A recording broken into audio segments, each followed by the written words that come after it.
Emmanuel Mandon, bonjour. Bonjour. Bonjour, monsieur le député. Il y a un peu plus d'un an, on s'était croisés dans la préparation des élections législatives. On les étions en campagne. On l'avait dit, on se revoit dans un an pour faire le bilan. Ça fait un petit peu plus d'un an, on va faire le bilan. Une année finalement assez riche en événements. Oui, mais la vie, c'est une succession d'événements. Et j'allais dire que ça a été intense. C'est vrai, je me souviens très bien du rendez-vous que vous m'aviez fixé, en se disant, on aura du temps, c'est loin, il se passera un certain nombre de textes, de discussions, de réformes, d'événements politiques. Et puis tout ça est passé encore plus vite que ce qu'on pouvait imaginer. Ce que je voudrais peut-être souligner, c'est que ça a été très intense finalement. Je ne suis pas surpris parce que je connais l'exercice. J'allais y venir justement. Voilà. Et donc j'ai beaucoup de recul sur le fonctionnement de l'institution parce que j'ai pu l'observer longtemps. Et puis je suis très attentif à la vie publique en général. Et je connais aussi l'histoire de notre pays, donc je sais qu'il y a toujours une marge laissée à l'imprévision, à des choses qui sont absolument surprenantes. Et on l'a eu aussi. Le fait de retourner à l'Assemblée nationale, vous aviez été longtemps attaché parlementaire, maintenant député. Est-ce qu'il y a une vraie différence ou alors vous êtes dans une continuité ? Vous retrouvez un peu la maison presque. Oui, et moi j'ai eu d'ailleurs très grand plaisir à retrouver la maison, cette institution que j'ai servie en étant le collaborateur d'un parlementaire et de plusieurs parlementaires pendant près de 30 ans. Moi je suis très attaché à l'institution parlementaire. Je suis un démocrate et je suis attaché à ce fonctionnement de l'Assemblée nationale, cette manière d'élaborer la loi par la discussion, par la réflexion. Donc pour moi, c'est quelque part l'aboutissement d'un processus, un investissement personnel. Mais c'est aussi la continuité de choses que je connaissais bien, mais avec dans un contexte qui est quand même très différent. Est-ce que l'Assemblée, elle a un petit peu changé? Parce qu'avant, on avait quelque chose de finalement très sérieux, très solennel. Et là, on a un peu l'impression par moment peut-être que c'est que les images qu'on voit à la télévision, mais c'est un peu la cour de récréation. Et si je peux me permettre, entre guillemets, que c'est un peu le bordel. Alors, c'est sûr que l'Assemblée nationale, telle qu'on a pu la connaître, c'est-à-dire avec des codes, même dans l'expression, la manière de qualifier les choses, les gens, la manière d'échanger, où c'était assez policé, on peut le dire. Il y avait parfois des orateurs qui faisaient des numéros, ça a toujours existé. Et puis voilà, les fêtes de tribune. Spectacle un peu. Oui, mais il y a une dimension tout à fait théâtrale et spectaculaire. Toutes les personnes qui sont venues dans l'hémicycle voient bien que c'est justement organisé pour que chacun que la voix de chacun puisse porter. Alors maintenant, on a inventé les micros, il y a la télévision à l'intérieur, donc ça déforme. Mais il faut imaginer, c'est né et ça a été conçu avant la technique, avant toutes les techniques qu'on connaît aujourd'hui. Donc on l'a adapté. Alors il y a des changements essentiels, mais pourquoi? Parce que la société a beaucoup changé. Et vous avez de nouvelles générations de députés qui sont d'abord sur les réseaux sociaux et prolongent leur engagement dans les réseaux sociaux dans un engagement politique ou à l'Assemblée nationale. Ce qui peut surprendre, et moi j'avoue que j'ai même été parfois déstabilisé parce que je n'avais pas l'habitude. Je n'avais pas l'habitude qu'on puisse se parler de manière aussi cash, aussi franche, aussi vulgaire. Ça c'est une nouveauté. Et puis des postures qui sont faites pour la prise de son, d'image surtout. Voilà, des petites captations vidéo. Et donc on fait le cinéma en permanence, mais beaucoup plus qu'avant. On a parlé de théâtre, j'ai envie de vous comparer un peu. Vous êtes plutôt un député de dossier qu'un député de buzz, de réseau et de médiatisation. Voilà, j'y suis arrivé. C'est-à-dire que c'est pas trop dans ma nature, et puis j'essaie d'analyser les choses dans le temps un peu plus long. Et c'est un défaut aussi parce que peut-être qu'on peut me dire que je manque de réactivité parfois sur l'actualité. J'aime pas m'embarquer dans des réactions trop vives parce qu'après, quelquefois, on peut le regretter. Et puis, surtout, on a besoin de bien analyser les choses et d'aller au fond. Parce que finalement, si on a la prétention d'apporter des solutions à ses concitoyens, si on a la prétention d'écrire pour le lendemain ou le surlendemain, hein, parce que c'est ça la vie, hein, les choses se préparent. Et je trouve qu'il faut beaucoup de réflexion et beaucoup d'intelligence partagée, collective. C'est indispensable. Donc ça demande, pour moi, il faut un peu de la réflexion. Après, et aussi, c'est une œuvre collective, l'écriture de la loi. Et il y a des gens qui sont très bons dans la spontanéité, dans la grande réactivité, puis d'autres, au contraire, qui ont besoin de plus de temps. Eh bien, c'est l'ensemble qui donne l'équilibre. Et on n'écrit pas la loi tout seul. Donc c'est aussi, il faut beaucoup d'humilité, sans doute de la modestie. C'est pour ça que j'y suis attaché. Puis j'ai cette connaissance de la maison, je sais que voilà, les choses ne se font pas. Il ne faut jamais penser dans un temps trop court l'action publique parce qu'on se trompe. Vous êtes un député MoDem dans la majorité présidentielle. Comment ça se passe avec vos collègues des autres formations qui sont également dans la majorité présidentielle? Il y a un vrai échange, un vrai travail en commun, ou alors c'est des blocs un petit peu séparés? J'allais vous dire, c'est toujours compliqué. D'abord parce que j'en reviens au travail collectif. Quand vous êtes dans un groupe, il doit y avoir normalement une action plutôt collaborative. Il faut reconnaître que rien ne vous pousse à cela. Surtout pas la médiatisation, parce qu'en fait, on veut percer, on veut se faire connaître, on vous pousse à vous singulariser, à être un peu plus original, à avoir le propos qui marque. Bon. Et au contraire, il faut travailler en bonne intelligence avec beaucoup d'autres personnes, avec d'abord des techniciens, des experts. Et moi, je suis à la commission des lois de l'Assemblée nationale, donc je travaille beaucoup avec plutôt des juristes, et c'est assez pointu. Donc on n'est pas dans un travail trop superficiel, je le reconnais, ça demande beaucoup de travail, et pour moi, comme pour les autres. Je dois dire aussi que les groupes, c'est pas naturel que les groupes collaborent entre eux, puisqu'ils ont plutôt tendance à s'opposer ou à essayer là encore de gagner des parts de marché. C'est un peu ça, il y a une concurrence, donc, parce qu'il y a 10 groupes à l'Assemblée nationale. Et en plus, pas de majorité absolue. Donc du coup, c'est vrai que ça laisse des marges d'un jeu politique qui ne pousse pas toujours à une collaboration très constructive. Donc ça, c'est la difficulté. Mais malgré tout, il y a des échanges. Et puis alors, il y a des relations entre députés qui se nouent. Moi, je vois mes collègues de la commission des lois, on arrive à avoir des échanges intéressants. C'est très, très enrichissant. Enfin, moi, j'essaye d'être très ouvert et d'échanger. Je crois que dans tous les groupes, j'ai des contacts aujourd'hui. Si on est dans un bilan, bah, vous voyez, j'ai au moins cette satisfaction d'avoir des relations cordiales dans tous les groupes.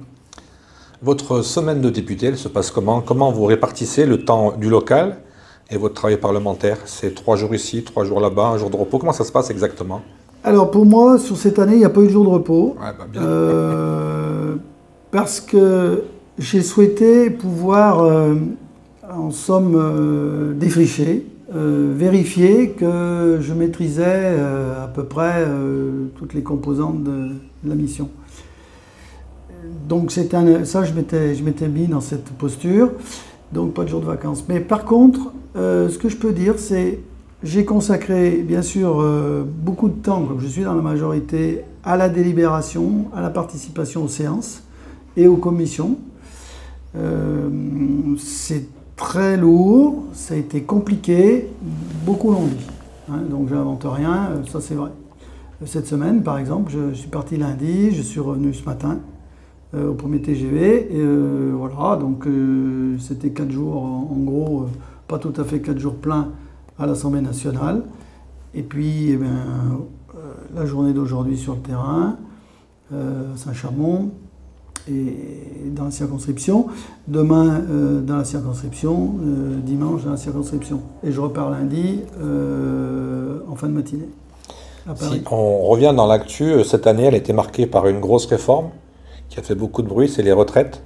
Oui. Alors on ne va pas y revenir, même si vous avez peut-être un mot là-dessus. Moi, ce que je voudrais savoir, vous étiez sur place. Moi, j'ai été surpris que finalement, on ne vote pas. On passe au 49.3. Est-ce que là, vous avez une explication pour que le grand public, finalement, il comprenne ce ressort du 49.3 et non pas avoir voté? Après tout, c'était la démocratie. S'il avait été rejeté, il aurait été rejeté. Hein. Mais vous voyez, la difficulté, c'est les Français se sont habitués à avoir un pouvoir exécutif, président de la République, gouvernement, qui est vraiment des pouvoirs, large. J'allais dire, très larges. Et un Parlement qui valide, ça passe comme une lettre à la poste. Hein, c'est ce qui s'est passé. C'est l'expression courante. Bah oui, on a vécu depuis 1958 dans ce schéma. Alors il faut dire que tous les acteurs politiques et les citoyens, et même les médias, sont conditionnés par cette manière de voir les choses. Arrive le mois de juin l'année dernière, où on constate qu'il n'y a pas de majorité à l'Assemblée nationale. Je rappelle que la vie parlementaire, elle s'appuie sur deux assemblées dans nos institutions. Il y a le Sénat et l'Assemblée nationale. Bon, moi je vis à l'Assemblée nationale, où il n'y a pas de majorité absolue. Pour autant, il y a des majorités de circonstances, ou des majorités qui s'établissent sur des textes, ou sur des parties de textes, même sur des amendements, sur des articles, on le vit tous les jours. Et donc, ça permet de construire et d'écrire la loi. À l'Assemblée nationale, peu ou prou, il y a des choses qui se font. Mais il y a le Sénat. Et le Sénat, c'est la deuxième chambre qui a son importance. On l'a sous-estimé pendant longtemps, en considérant que ça ne comptait pas. Or, le Sénat de la Ve République, il a de vraies prérogatives. Donc, les deux assemblées combinées permettent de faire la loi. Mais alors, à quel prix? Quand il y a l'hostilité d'une majorité de groupes, comme c'était le cas sur les retraites, eh bien, le gouvernement nous a rappelé que la Constitution l'avait doté de sacrés atouts. Et le général de Gaulle l'a voulu ainsi. Tout à fait. Donc, c'est un excellent rappel, je trouve. Moi, personnellement, je serais plus favorable à ce qu'on renforce le pouvoir du Parlement davantage et que le gouvernement n'ait pas ce loisir de pouvoir trop contraindre. Mais il y a quand même une intelligence des institutions, c'est-à-dire que les choses sont... Il y a une forme de cohérence, c'est-à-dire que comme on était sur un texte à portée budgétaire, le système a bien été pensé pour permettre justement de déboucher toujours sur une décision en termes budgétaires, parce que sinon c'est le pays qui est bloqué, ou ce sont ici les régimes de retraite, etc. Alors, je sais bien, on peut discuter sur la manière d'opérer. Moi, j'avoue que c'est pas un bon signal qu'on envoie effectivement peut-être aux citoyens. Ça pouvait choquer. Mais il n'empêche que tout ça est constitutionnel. Tout ça était possible. Et voilà, c'est pour ça que je trouve qu'il fallait peut-être aussi relativiser. Mais j'avoue que c'est pas nous on aurait souhaité voter, ça c'est clair. Dernière question sur les retraites, est-ce que 64 ans, c'est pas une étape, puisqu'on voit que toute l'Europe est à 67 ans? Moi, je constate déjà que beaucoup de gens, en moyenne, partent à 64 ans, presque à 64 ans. Moi, autour de moi, je vois beaucoup de gens qui devront partir plutôt à 67 ans ou 68. Donc, c'est lié aussi, il y a une évolution démographique. On a quand même une démographie très basse. Moi, je trouve que se focaliser sur cette question d'âge, c'est une erreur, parce qu'il y a beaucoup d'autres questions qu'il faut traiter, sur le travail en entreprise, les carrières hachées, bref. Et pourquoi tous les gens de plus de 50 ans perdent leur emploi, généralement? Mais c'est absolument scandaleux, et c'est ce qu'il faut arriver justement à travailler. Toute cette connaissance qu'on perd. Ben évidemment, on le dit toujours. Et puis le tuilage qu'il peut y avoir entre générations. Et puis, je vais dire, la réalisation d'une carrière professionnelle, c'est pas simplement je rentre à 20 ans dans un métier puis je vais faire le même métier toute ma vie. Je ne trouve pas que ce soit très bon. On a besoin de s'épanouir, on a besoin de faire des transferts de compétences, ce pas de côté qui permet d'évoluer dans la vie. Et je crois qu'on en est tous les deux, par exemple, un exemple. On n'a pas fait toujours la même chose et j'espère qu'on prend du plaisir dans un certain nombre d'actions qu'on peut mener. Donc voilà, c'est tout ça. Et je me disais que le débat sur les retraites, il était complètement tronqué. Moi, j'ai beaucoup regretté l'obstruction, parce que je pense que la meilleure réponse à la coercition gouvernementale, ça aurait été de créer les conditions du débat. Et les oppositions sont quelque part tombées un peu dans le panneau de ce côté-là. C'est là où on a vu tout ce pugilat. Oui, parce que ça a été très dur, ça a été une confrontation vraiment brutale. Et quelque part, j'ai senti qu'il y avait beaucoup de gens qui ne souhaitaient pas se positionner sur ce sujet. Moi, j'ai été clair là-dessus, j'ai dit j'accueille favorablement la réforme, non pas que je la souhaitais, c'est vrai que j'aurais préféré qu'on puisse dire aux gens, voilà, vous pourrez partir très tôt et vous mettre dans votre hamac tranquille. Voilà. Mais je sais que la réalité sociétale, c'est pas celle-ci. C'est un peu le problème ou la réponse à beaucoup de sujets. C'est qu'on fait des cas généraux pour des cas qui sont différents, à chaque fois particuliers. Il y a beaucoup de cas particuliers, et notamment des situations qu'il faut cadrer, parce que le droit de la retraite aujourd'hui, il n'est pas si favorable que ça, donc il a besoin d'évoluer, et moi j'espère qu'on puisse améliorer les choses, parce qu'il y a des catégories qui en ont vraiment besoin. Vous avez évoqué le Sénat, j'ai deux petites questions. La première, c'est, on a beaucoup parlé pendant quelques années que le Sénat finalement était inutile, qu'il fallait le supprimer.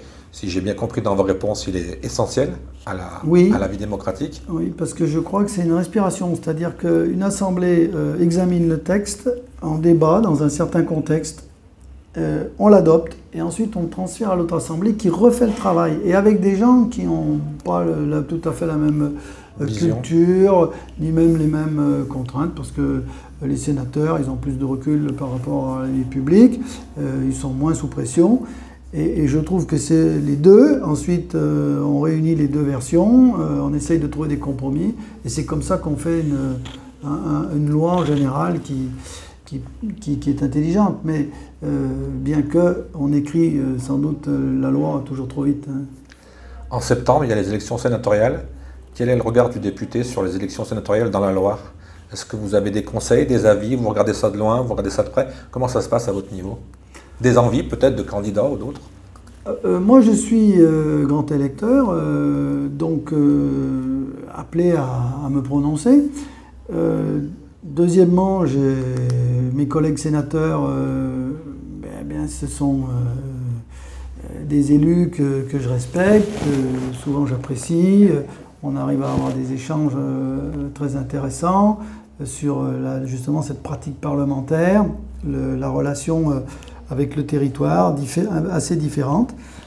Non, moi l'élection sénatoriale, c'est quelque chose qui m'intéresse. Ce que je trouve important, c'est surtout qu'il y ait une large représentation. Ce que je souhaite, c'est qu'il y ait une offre qui permette de faire un vrai choix. Et qu'on ne se retrouve pas que sur des postures très politiciennes ou au contraire, j'allais dire, qu'on restreigne l'offre parce que il y a 2, 3 listes. Moi, je trouve que c'est insuffisant. Donc, je souhaite qu'il y ait plus de listes. J'ai pas l'impression d'avoir vu une liste en marche pour l'instant. Moi non plus. C'est curieux quand même, vous qui êtes dans cette majorité-là. Il n'y a pas quelqu'un qui s'est dégagé pour présenter une liste? Ouais, vous savez, ou alors c'est un ticket finalement en sortant? Oui, c'est un peu ça. On a l'impression, et c'est peut-être le défaut du système, c'est les sortants bétonnent leur situation pour... voilà, on tient un système, il y a un petit système politique. Et je trouve qu'il faut l'ouvrir, au contraire, il faut de la respiration. L'institution sénatoriale a besoin de ça. Elle a beaucoup évolué. Il y a, du côté des générations, on a des gens plus jeunes, ça s'est féminisé. Donc c'est intéressant. Et il faut... à mon sens, que les grandes sensibilités politiques puissent être présentes. Donc moi, je pense que des gens ouverts et prêts à dialoguer avec le gouvernement ou la majorité, Moi, j'espère qu'il y aura des candidats. Mais à l'heure qu'il est, j'ai rien vu, c'est pour ça que je vous pose la pour question. l'instant, nous n'avons pas, mais on n'est qu'au début de la campagne. On sera vite au mois de septembre. Hein. C'est dans 2 mois. Hein. Mais l'élection sénatoriale est une élection courte. Ouais. Vous savez, même les élections législatives étaient courtes l'année dernière. On a une nouveauté quand même à ce Sénat, c'est qu'on est ici à Saint-Chamond. C'est qu'a priori, si on calcule bien, le maire de Saint-Chamond devrait être sénateur. Est-ce que ça va permettre de, j'ai envie de vous dire, vous en tant que député, bien sur Saint-Chamond, un ancien maire de Saint-Chamond sénateur, est-ce que ça va permettre à ce territoire d'être en force? Parce qu'on parle plus de Saint-Étienne que de Saint-Chamond dans la région. Parce que Saint-Étienne, c'est la ville-centre du département, c'est notre ville-préfecture, et puis c'est la ville-centre de la métropole. Disons que c'était un peu les projecteurs seront peut-être plus sur Saint-Chamond. Mais vous savez, je pense qu'il faut pas raisonner. Enfin, moi, je suis député de la 3e circonscription de la Loire, et je connais bien une partie sud du département. Je me sens très à l'aise quand je suis à Saint-Étienne, ou dans la vallée de l'Andenne, ou dans le Pilat, et bien entendu dans la vallée du Gier. Donc, je crois que ce qui est important, c'est pas de vouloir verrouiller le territoire. C'est d'avoir une représentation qui permette le plus d'émulation possible, qui puisse permettre de porter la voix de tous les acteurs les plus dynamiques de notre circonscription ou de notre vallée, et évidemment de Saint-Chamond. Moi, je souhaite que le rayonnement de Saint-Chamond, à travers ses élus, ça soit une vraie opportunité, et il n'y a pas de raison. Donc là, de ce côté-là, moi, ça me gêne pas. Et ce que je souhaite surtout, c'est qu'on déverrouille le système politique, qu'on ne soit pas dans un système où vous avez un leader politique qui place ses obligés, et puis après, voilà, ça se reproduit. Parce que ça, c'est pas bon pour la démocratie. La démocratie a besoin c'est une respiration citoyenne, et je crois très sincèrement qu'il y a de la place pour de nombreuses sensibilités. Et moi, j'incarne plutôt une voie médiane d'ouverture, et je souhaite que ce ne soit pas un seul parti qui continue de vouloir truster tout un tas de responsabilités. Et ça, c'est peut-être bien là-dessus qu'il faut travailler. J'ai noté que vous êtes co-porte-parole du projet de loi à la justice.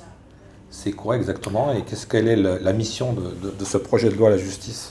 Actuellement, là, on est en pleine discussion effectivement de 2 projets de loi. Un projet de loi dit organique sur la magistrature. Bon, ça c'est assez technique, et c'est un texte parce qu'en fait il y a une volonté d'embaucher, de faire entrer 1500 magistrats supplémentaires, parce que la justice a besoin de moyens.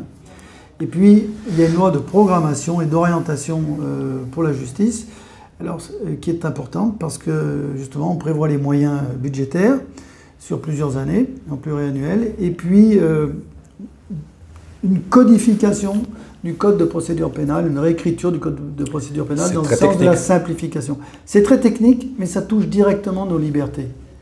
Vous voyez, c'est les droits du citoyen par rapport au pouvoir du juge.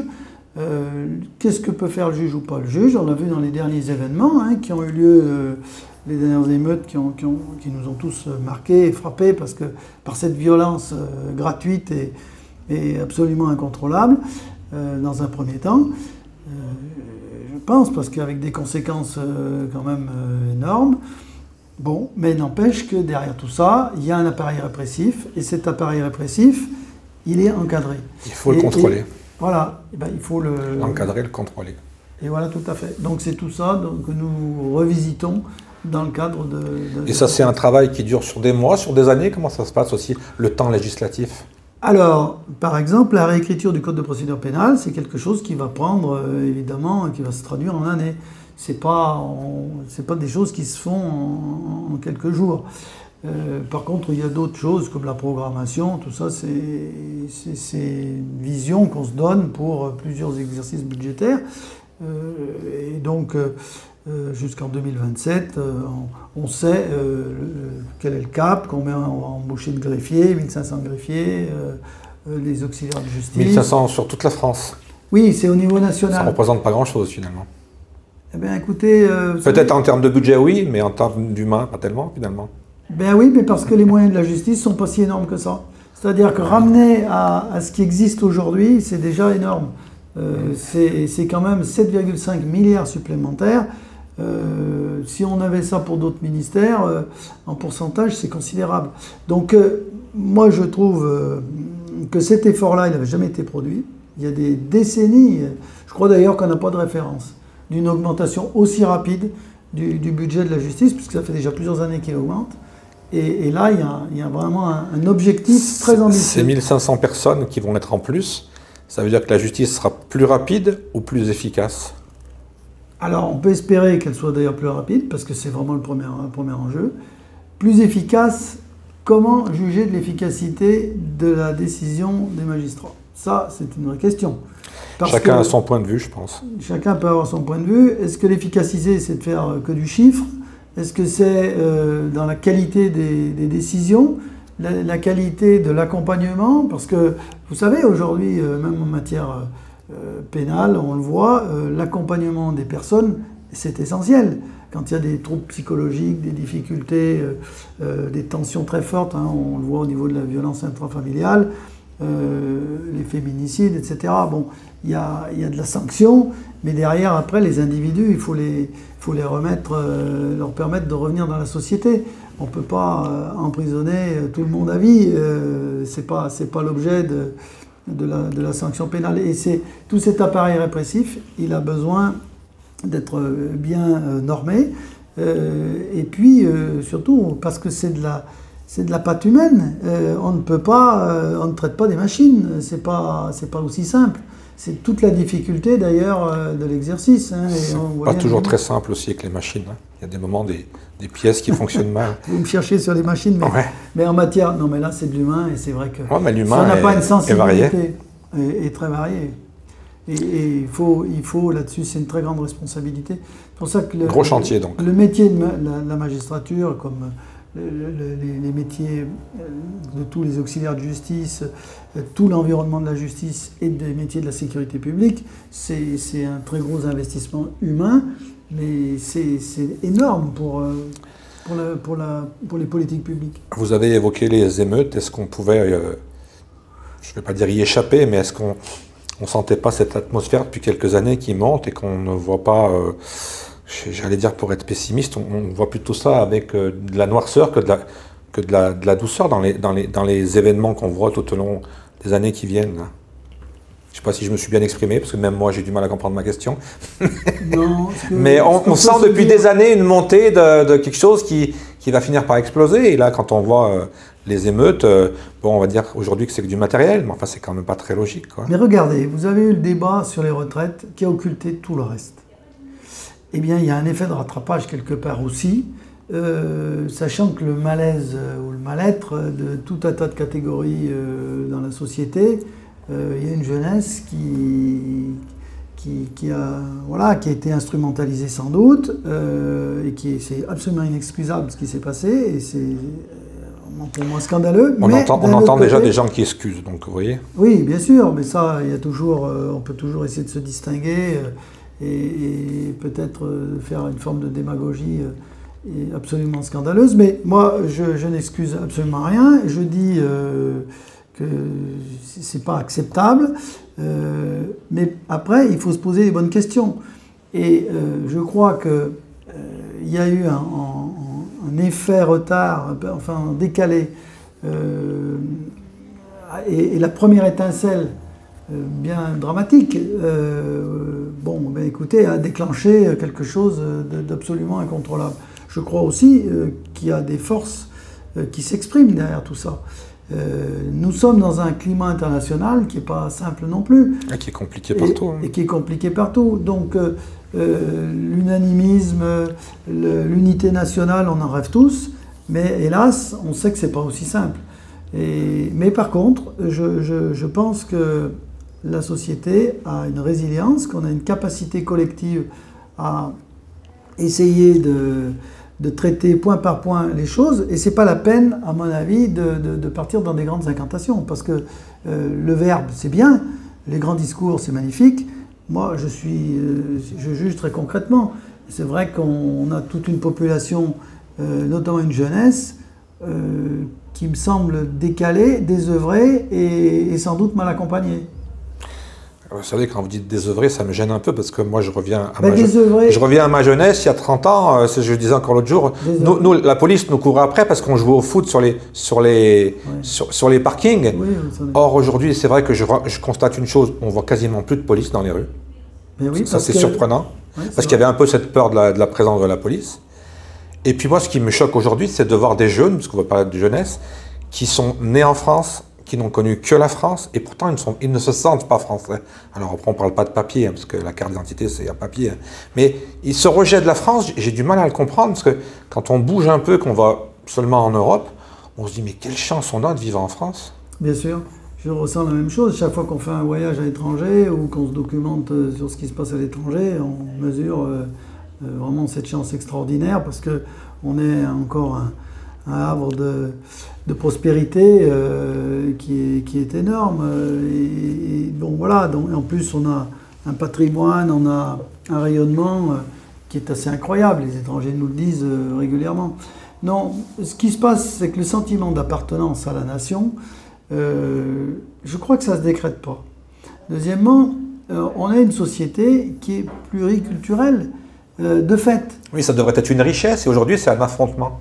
Non, pas toujours, mais ça l'est quand même, effectivement, quand je vois l'outre-mer, ou ce qu'on appelait les départements ou territoires d'outre-mer, qui nous envoient des messages très difficiles. Dans le bilan, vous voyez, puisqu'on est dans le bilan d'un an d'activité parlementaire, c'est quelque chose qui m'a frappé. On a un vrai souci avec l'outre-mer. D'équité, je dirais. Moi. Oui, c'est ça. Et croyez-moi, vous vous rappelez, il y a eu des violences terribles. Tout à fait. Et peut-être que ça peut revenir. Donc je me dis, attention, ce que nous observons de temps en temps, c'est simplement, pour moi, je vais peut-être choquer, mais dire c'est un peu du rappel à l'ordre. C'est du rappel à des situations qui ne sont pas traitées au fond. Et nous avons un gros problème, c'est que par exemple, plus vous faites appel à l'informatique, au distanciel, à la visio, etc., mais en fait, plus il faut réinvestir sur l'humain et l'accompagnement à côté. Et on le voit bien, parce que les fractures numériques existent. Et l'école. Et alors, quant à l'école, l'école, c'est une vraie interrogation, parce qu'on ne sait pas exactement ce qu'il faut faire. Le modèle d'enseignement qu'on avait avant qu'il y ait Internet, avant qu'il y ait la télévision, avant qu'il y ait les objets connectés, aujourd'hui les jeunes sont plus éveillés beaucoup plus tôt et ils voient hélas peut-être des choses qu'on ne connaissait pas. Il fallait peut-être arriver à l'adolescence pour le découvrir. Vous voyez, donc il y a des conditions objectives qui ont changé. Le monde a changé. Et c'est un monde en profond bouleversement. Donc est-ce qu'il est anormal qu'on soit amené à retravailler des méthodes, à repenser un certain nombre d'institutions? Alors il y a des gens qui me disent non, mais vous savez, il faut revenir à l'apprentissage de l'alphabet, à savoir compter comme avant, etc. Je ne suis pas sûr que ça soit les enjeux complètement du 21e siècle. C'est une des choses, mais ce n'est pas la seule, quoi. Et oui, je pense que c'est un peu compliqué parce que quand vous êtes dans une société où on doit utiliser un rapport à l'image, à la reproduction des documents à l'infini par le numérique, la miniaturisation à l'extrême, ben oui, il y a des règles de vie, des codes de vie qui ont changé. Et vous savez, ce que les générations précédentes ont du mal à assimiler. Très difficile. Et d'ailleurs, regardez, les modes sont faites par les jeunes. Même nous d'ailleurs. Et moi, je me sens dans les vieux. Ah non, aussi. Vous voyez, et à l'Assemblée nationale, c'est peut-être, vous voyez, je reviens à mon bilan. On est là pour ça. Je me suis rendu compte que j'étais largement au-dessus de la moyenne d'âge. J'allais autour de 50 ans, j'en ai 58, vous voyez. J'ai noté aussi, évidemment, que par rapport à la jeunesse, bien, toutes les techniques des réseaux sociaux, les boucles, Telegram, WhatsApp, ça fonctionne à fond et on est dans une hyper-réactivité. On est dans l'instantané. L'instantané, voilà. Et l'info de 14h n'est déjà plus la même à 16h. Tout à fait. Alors, ça veut dire que ça, c'est un changement fondamental. Vous souvenez-vous que... C'est ce manque de recul dont vous parliez au début de cet entretien. Oui, on n'a pas ce recul qui fait que finalement on réagit à chaud et puis on n'aurait pas dû, quoi. Alors il y a plusieurs choses à traiter. Il y a effectivement le débat, l'actualité, qui est comme dans un tuyau, ça fonctionne, ça circule. Et puis il y a le travail de fond, la norme, la construction de la norme, et ça, il faut du temps pour l'élaborer. Il faut du recul, il faut pouvoir mettre en perspective les choses et avoir un esprit, à mon avis, critique et pas se livrer simplement à dire aux gens ce qu'ils ont envie d'entendre. Et ça ne veut pas dire qu'on ne les écoute pas. C'est là un enseignement que, d'ailleurs c'est mon père qui m'avait appris ça, il m'avait dit il faut savoir prendre distance par rapport à l'événement, mais ne jamais se couper effectivement de tous ces messages, cette interaction. Il faut que l'interaction fonctionne. J'ai envie de vous dire que la réaction n'est jamais bonne en général. Oui, parce que si on est que dans la réaction, par exemple la peur est très mauvaise conseillère, toujours très mauvaise conseillère. Et c'est ce qu'on a tendance à faire. Et le monde fonctionne hélas. J'ai encore deux petits sujets. On en est où des oubliés de la 47 ? On est à Saint-Chamond, hein, on parlait tout à l'heure en off à Rive-de-Gier, il y a eu un affaissement, je crois, de la voie. C'est ça. Donc on en est où de cette boucle, on parlait de boucle aussi pour les réseaux, cette boucle Saint-Étienne-Lyon où finalement on n'a plus envie de prendre la voiture parce qu'on sait que ça va être la catastrophe. Peut-être que c'est bien de prendre aussi les transports en commun, j'ai envie de vous dire, mais quand on est malheureusement condamné à prendre sa voiture, c'est vrai qu'on apprécie d'avoir une liaison autoroutière ou voie express qui soit sécurisée. On a un souci parce que un certain nombre d'élus, et la plupart des élus, ont misé sur la 45 en pensant que ça allait tout résoudre. Non, ça ne pouvait pas tout résoudre parce que 2 fois 2 voies, déjà, c'est un projet qui n'était que sur 2 fois 2 voies, qui arrivait, qui butait contre le Rhône et qui se terminait à la Fouillouse dans un échangeur. Bon, dans les 2 cas, on savait que il y aurait eu des bouchons.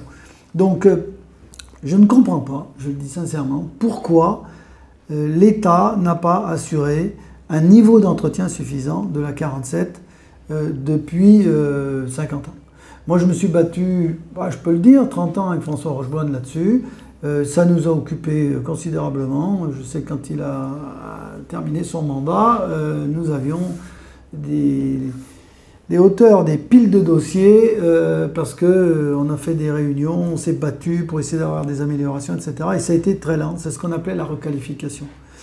J'ai abandonné tout ça en 2017, je suis revenu en 2022, je me suis aperçu que finalement, sur la partie de Rive-de-Gier, rien n'avait bougé.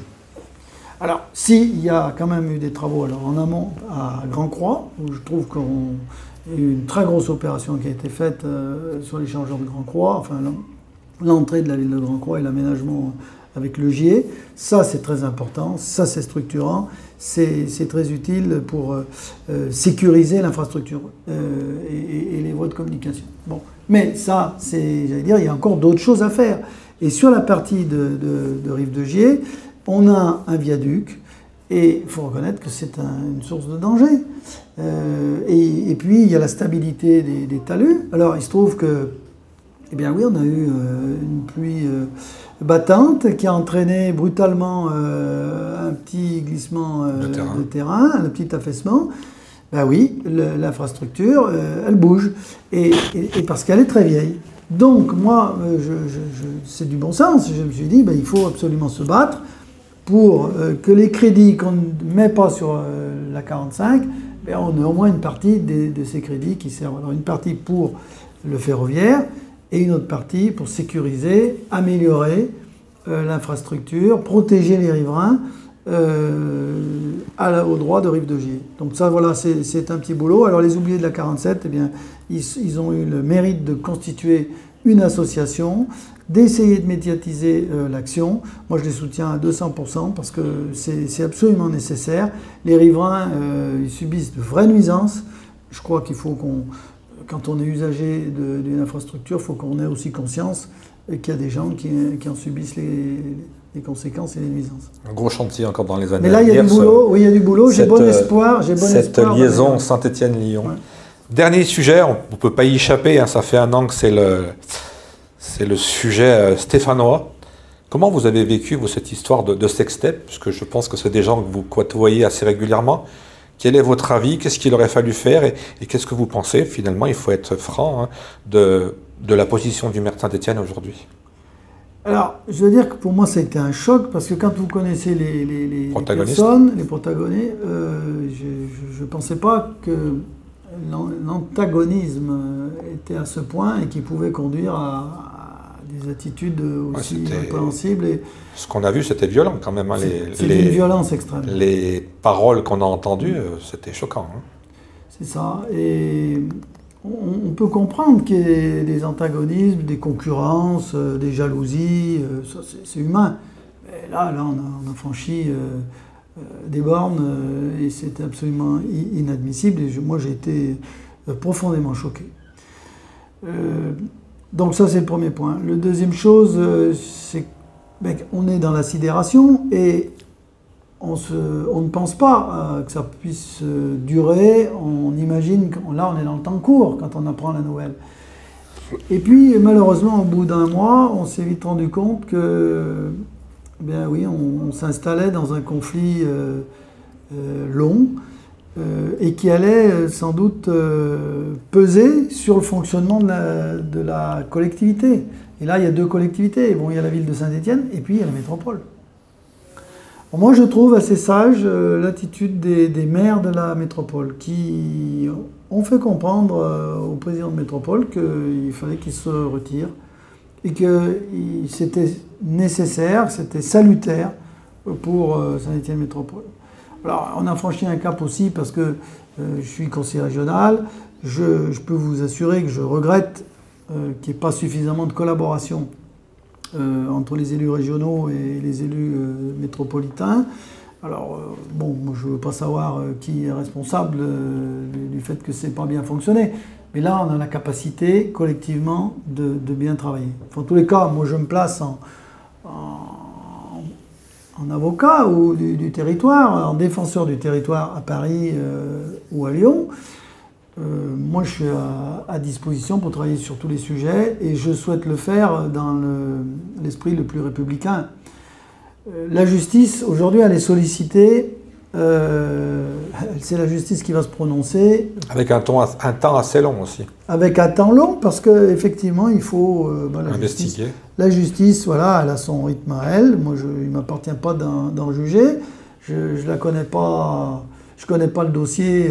Moi, personne ne le connaît, je pense. Normalement, on n'est pas censé. Tout à fait. Voilà.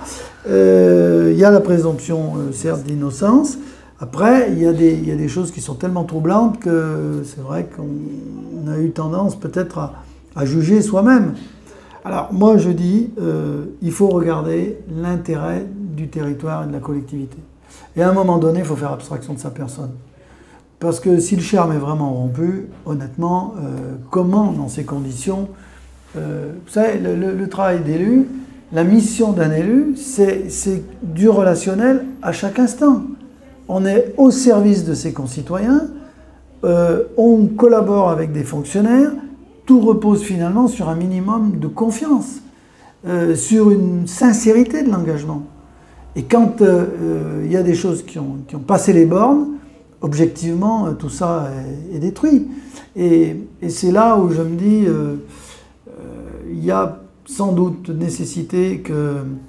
le contrôle de l'égalité, enfin le contrôle de l'État s'opère et que peut-être, oui, il y aurait besoin peut-être de mettre de l'ordre. Donc là, il faut regarder qu'est-ce qu'il y a à faire du côté de la gouvernance des collectivités. C'est pas parce qu'on est maire qu'on se comporte en patron, qu'on a le droit de vie ou de mort sur les gens. Moi, je ne suis pas d'accord, de même qu'on doit respecter la fonction publique. Moi, il y a des choses qui m'ont choqué. Eh bien, je le dis, c'est pas les directeurs de cabinet qui doivent faire la politique. Et je suis d'ailleurs pas d'accord avec ce rôle. Moi, j'ai été collaborateur d'élu pendant 30 ans. 30 ans, et honnêtement, je ne me suis jamais pris pour un élu. On est au service de ses concitoyens, au service du public. Chacun à sa place. Exactement. Et là, moi, j'ai été choqué par le pouvoir, mais j'étais choqué depuis longtemps. Je pense qu'il y a une dérive, et ce n'était pas propre à Saint-Étienne d'ailleurs, il y a d'autres endroits, je connais d'autres collectivités où les collaborateurs d'élus ont trop de poids. Et ce n'est pas normal. Ce n'est pas normal. Et je pense qu'il y a un sujet de fond. Il y a un sujet sur comment fonctionne l'exécutif des collectivités. On doit toujours se battre pour qu'il y ait un fonctionnement le plus démocratique, avec un équilibre des pouvoirs. Ça veut dire qu'il faut des contre-pouvoirs, sans perdre l'efficacité, évidemment, parce que les citoyens veulent des résultats. Mais quand même, là on est allé sur des baronnies, ça ne peut plus durer. C'est pas comme ça que je conçois la décentralisation, ni l'exercice du pouvoir. Dernière question pour terminer, Emmanuel Mandon.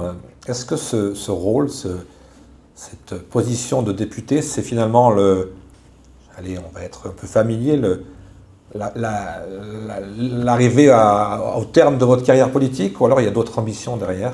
Est-ce que vous seriez peut-être candidat un jour à la mairie de Saint-Chamond encore, ou peut-être président du département de la Loire, si ça existe encore? Est-ce qu'il y a d'autres ambitions encore cachées un peu dans votre tête? Non, j'ai jamais eu, je vais vous faire un aveu.